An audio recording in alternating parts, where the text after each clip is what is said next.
आइए परम पिता परमात्मा हमें क्या कहता है, किस तरह से संसार को आर्य बनाना है। तो परमात्मा ने कहा इंद्रम वर्धन्तु अपतुराय अब घनंतो रावण, अर्थात संसार को अगर आर्य बनाना है, सनातन धर्मी बनाना है, तो दो कार्य करने पड़ेंगे और एक साथ करने पड़ेंगे।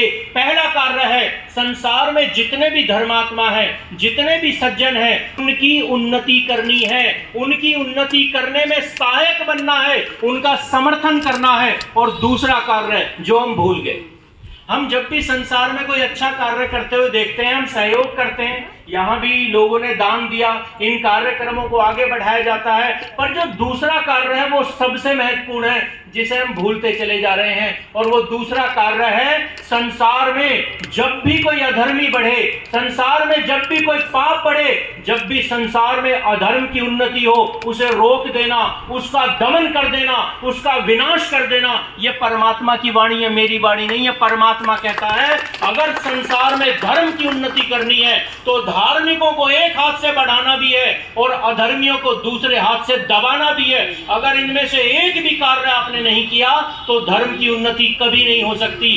परंतु जैसा कि आचार्य जी ने पहले कहा था कि मन के विचार ही कर्मों को दिशा देते हैं। आज हमारे मन में एक विचार अक्सर आता है, क्या हम, अभी आचार्य जी ने कहा था न्याय के अनुसार जीना, परमात्मा के न्याय के अनुसार जो जीता है उसे ही शिक्षित कहा जाता है, उसे ही विद्यावान कहा जाता है। तो आइए परमात्मा के अनुसार न्याय क्या है। तो परमात्मा कहता है धार्मिकों की उन्नति करो और अधर्मियों का विनाश करो, यही न्याय का भाव है। परंतु हमारी प्रार्थनाएं, हमारे विचार किस तरह से कलुषित कर दिए गए, दूषित कर दिए गए, और वही कारण रहा 1500 साल तक, 1200 साल तक हमारी गुलामी का। जब हम सबकी उन्नति की भावना अपने मन में लिए प्रार्थनाएं गाने लगे, हम क्या कहने लगे, हम कहने लगे सर्वे भवन्तु सुखिना, सर्वे सन्तु निरामया। ये भाव क्या कहता है, ये भाव नहीं कहता कि धार्मिकों को सुख मिले, ये कहता है धार्मिकों को भी सुख मिले और अधर्मियों को भी सुख मिले। अब मैं आपको यहाँ पर प्रमाण स्वरूप वेद का प्रमाण आपके सामने रख रहा हूं, क्योंकि यहां पर सबसे पहले लिखा हुआ है धर्म का मूल क्या है, वेद। वेद से ऊंचा संसार में कोई सिद्धांत नहीं, कोई प्रमाण नहीं। ये वेद के मंत्रों की व्याख्या करने वाली ऋषि दयानंद की लिखी हुई पुस्तक है। और इस पुस्तक के भीतर अगर आप 29वें मंत्र की व्याख्या देखोगे तो ऋषि दयानंद कहते हैं अरे सबकी उन्नति, सबको सुख देना, सबकी निरोगिता की कामना करना तो महापाप है। और इसे भी ऋषि दयानंद कहते हैं मेरे विचार नहीं है, ये भी उस परमपिता परमात्मा के विचार हैं।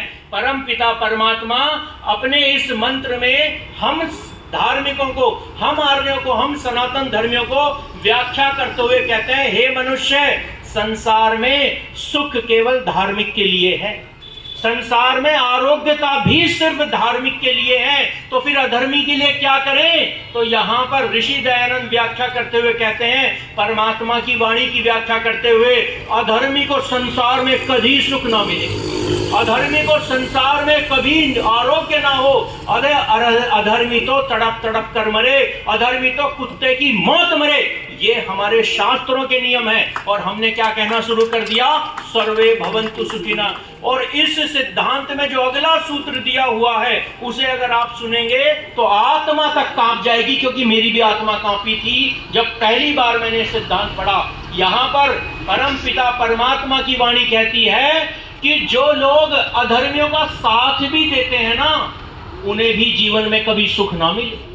अधर्म करने वाला तो कभी सुख हो ही ना, परंतु अधर्मियों का साथ देने वाला, समर्थन कर देने वाला, उनके लिए मन में अच्छे विचार रखने वाला भी कभी सुखी ना हो, ऐसा व्यक्ति भी कभी निरोगी ना हो। अरे ये लोग तो तड़प तड़प कर मारने के लिए हैं, इन्हें तो वध कर देना चाहिए, ये कभी सुख के लिए नहीं है। परंतु हाँ, अगला सूत्र कहता है संसार में कल्याण सभी का हो, कल्याण सभी का हो। तो इससे ये पता चलता है कि अधर्मी को मार देना, अधर्मी का नाश कर देना और धार्मिकों की उन्नति कर लेना, यही संसार के लिए कल्याण का मार्ग है। इसी को न्याय कहते हैं। जब कोई व्यक्ति गलत कार्य करता है तो उसका दमन करते हैं, उसे पनिशमेंट देते हैं, और कोई व्यक्ति अच्छा कार्य करता है तो उसे इनाम दिया जाता है, दान दिया जाता है।